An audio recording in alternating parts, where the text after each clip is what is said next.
Hi. So normally I would be having this graphic, this blue graphic on the screen right now that says what I'm about to say, which is the following video contains opinions and or content that some may find odd, offensive, or otherwise inappropriate for human consumption. So, as always, please watch and comment at your own risk. Now that we got that out of the way, hi again. So I promised I would be doing one of these videos for do's and don'ts on Super Bowl parties and also my prediction of what's going to happen Sunday. So that's what I'm doing right now. So somebody or some of you are going to be going to Super Bowl parties this weekend, and that's totally awesome. Good for you. Awesome.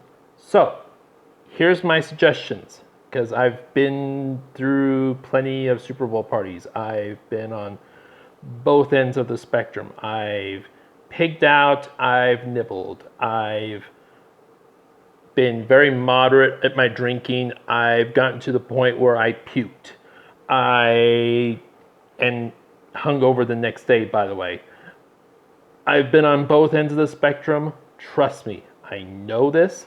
I've experienced it. I've lived it. So, before you go Sunday, I'm going to give you some tips. I'm going to give you some pros and cons, some do's and don'ts on what to do, what not to do at a Super Bowl party. First and foremost, I know I shouldn't be saying this. I know that it's supposed to be common sense, but some people still are not getting the memo in their head. So, here's what's going to happen. Most of these Super Bowl parties are going to have alcohol, obviously. Plan your day accordingly.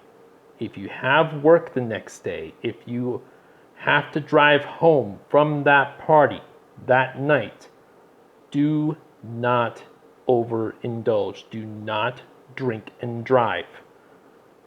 If you have to drive, don't drink. If you feel like you have a social obligation to drink, get a designated driver. I can't believe I have to say that, but common sense isn't so common these days. So there you go. Second thing that you should not do, don't drink all of your buddies' booze. Like if you're not hosting, if you're going to someone else's house, if you're going to a Super Bowl party for somebody else, don't be a douchebag. Don't fucking drink all their booze. Unless you bring some of yours. If you bring some of yours, you're at least contributing. And at that point, yeah, it's fair game. But don't be an asshole and, drink somebody else's entire stock of whiskey. It's just bad form. Don't do it. Third thing that you should not do is you should not show up to a Super Bowl party uninvited. If you've been formally invited, if it's family, if it's something that's just known, like, hey, I'm gonna be at so and so's place for Super Bowl. Awesome, good for you. Do that, but don't just randomly show up because you assume, hey, this is my friend. I didn't show up. Ah. No, don't do it. I've been there too. It's like, don't.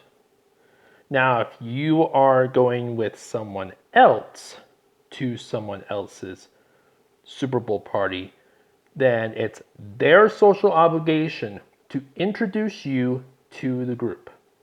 That way, it's not so much an awkward situation.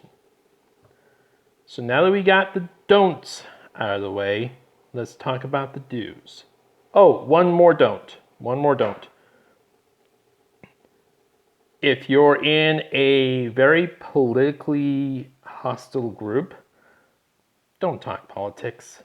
Like, seriously, don't go there.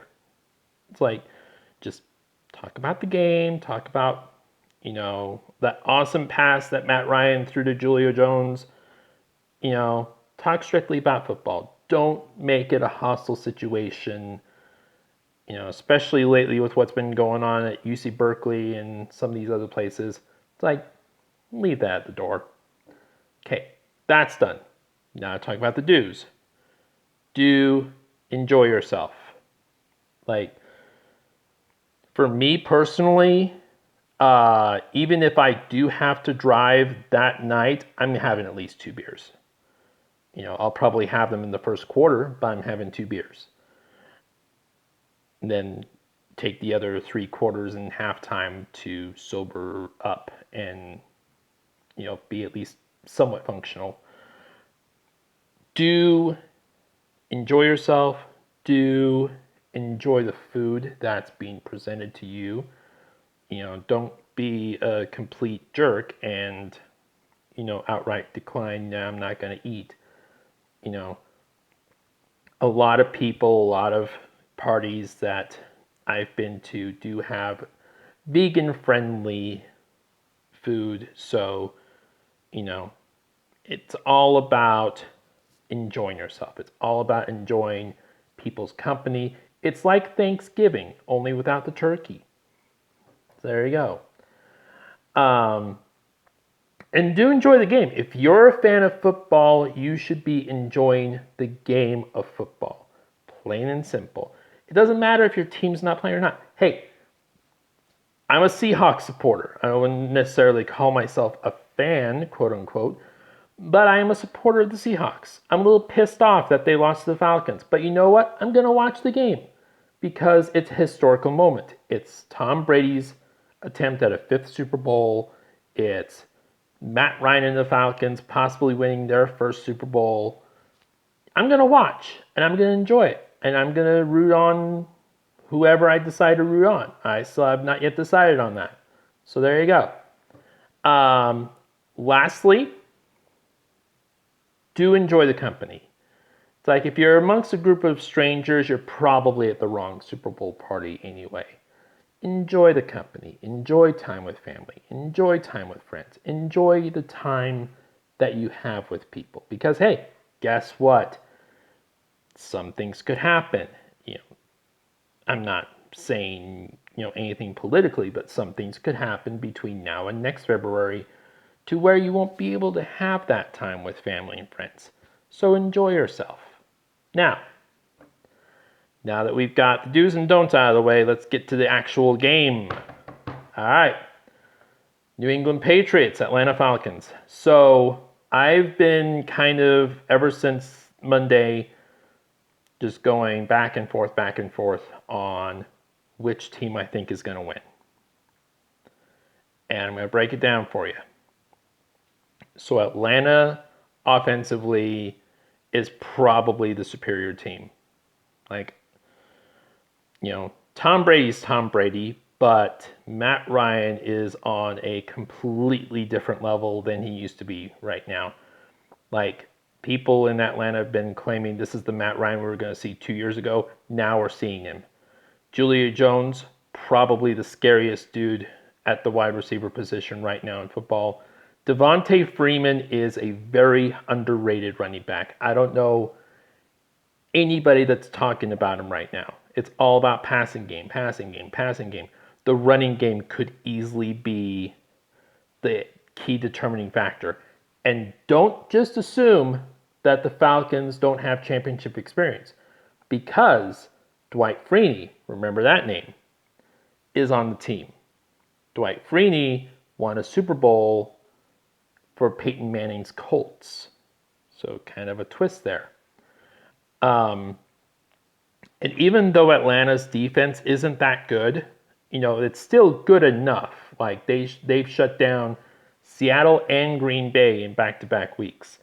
So don't sleep on the Falcons' defense. Now on the flip side, New England has, Tom Brady. They have Bill Belichick. They have the establishment. They have the dynasty. They have everything in their favor. Defensively, they have probably the scariest team right now. Malcolm Butler is probably the best cornerback in the game that's not being talked about right now. They have a very good offense or defensive line and good linebacker unit that is just a group of rejects that other teams didn't want.